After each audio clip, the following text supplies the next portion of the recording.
Ah, c'est correct, correct. Il était rentre en dedans. Je vais le poigner avec ça, ça va être correct.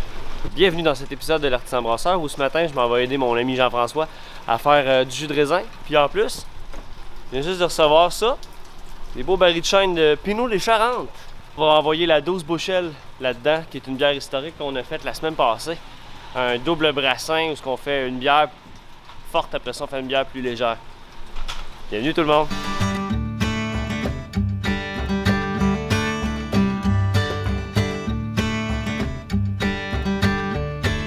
Oui, c'est ça, ce qui est un peu, des fois, un petit guess avec ce genre de processus-là, c'est que là, on veut pas rincer ces barils-là. On veut les garder tels quels, il y a un parfum fantastique. Puis on prend une chance de comme perdre de la qualité si on met de l'eau là-dedans. Mais en même temps, il peut y avoir des petites fuites. À date, on est souvent chanceux, mais c'est toujours un petit... Fait que... Ouais, ça va bien aller. Surtout que je serai pas présent.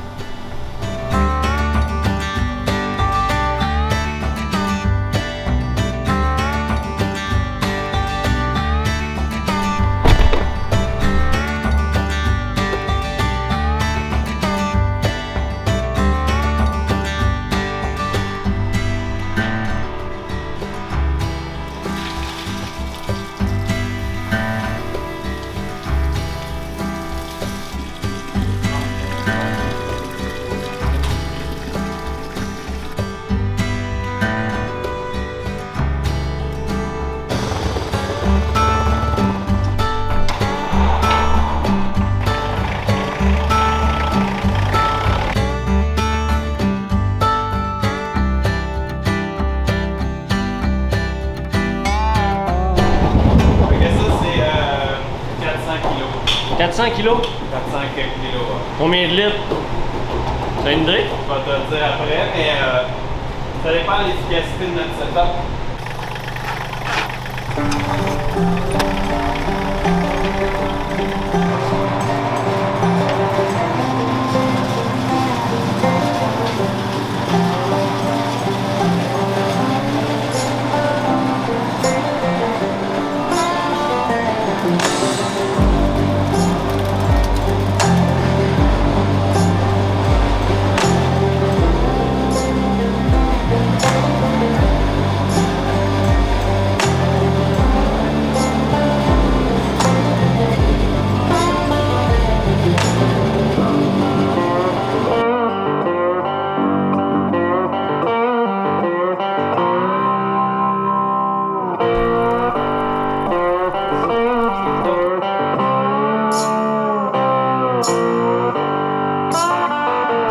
De retour à la brasserie, la 12 Bushel est transférée dans ces magnifiques barils de Pinot.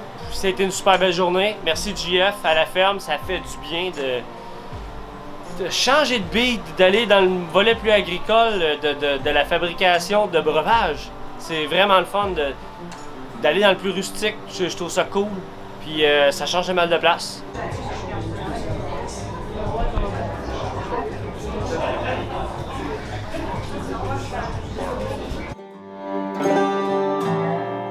Aujourd'hui, 12 Bushel, c'est une bière historique, une recette qui ressemble à celle qui était faite dans les manor house britanniques, dans les grosses demeures, où les seigneurs avaient à peu près 200-300 personnes de staff. Il y avait une bière pour leur table, il y avait une bière pour la table des gens qui travaillaient. C'est la bière, mettons, de table de qualité, parce qu'il y avait souvent 4 bières à partir d'un seul brassin. Ça, c'était la deuxième passe. La My Lord est notre première passe, la deuxième passe est ici. On en fait juste 2, nous, on n'en fait pas 3. Parce qu'on considère qu'à partir de la troisième, c'est pas mal moins intéressant. Mais la deuxième est vraiment bonne en soi. C'est vraiment une bière blonde, 5%, qui a beaucoup de classe. Ce matin, on fait le transfert, puis c'est la première fois qu'on essaye notre nouveau gear d'embouteillage. Bière à vendre pour le temps des fêtes. Yeah!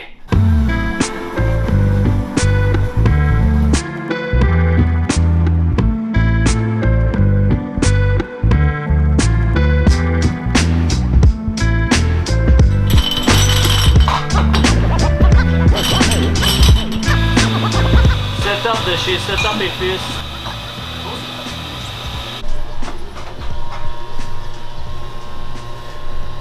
Ben oui, fait que c'est ça pour la petite histoire. Aujourd'hui, notre embouteillage avec notre nouvelle de l'embouteilleuse Guy. Merci Dominique de Brasseur du Temps. Ça va super bien.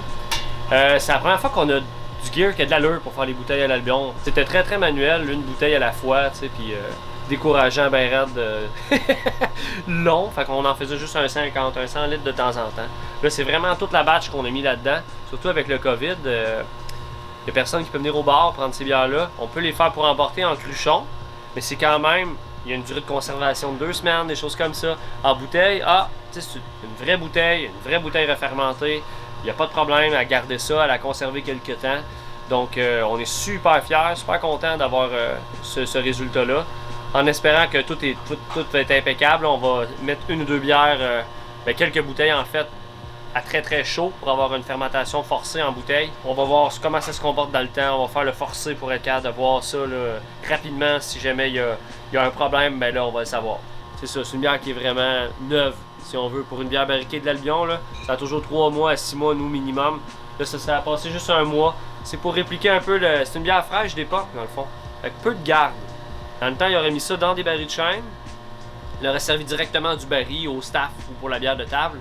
Donc, nous, pour répliquer ce côté-là, on met ça dans un baril de chêne 1 mois de temps. Puis, on la met en bouteille. Fait qu'on se dit qu'il va avoir une signature qui va ressembler à ce qu'il aurait pu avoir comme signature à l'époque. C'est souvent cette approche-là qu'on a dans les bières historiques ici. Oh oh oh! C'est beaucoup de bouteilles! Ça, on a tout fait ça à quoi? 3h30 peut-être? C'est aucune commune mesure avec ce qu'on pouvait faire avant. Super content. Ce qui est vraiment le fun, par exemple, quand tu as des machines nouvelles comme ça, qu'est-ce que je fais dans le bois?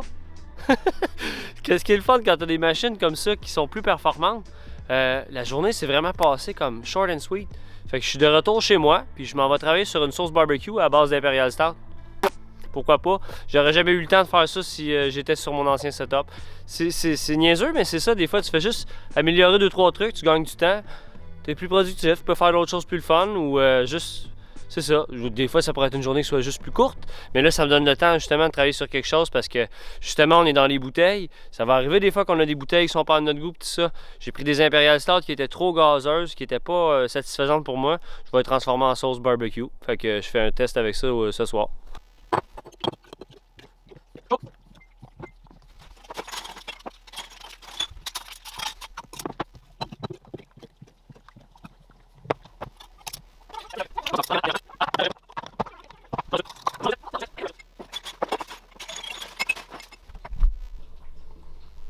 Yeah!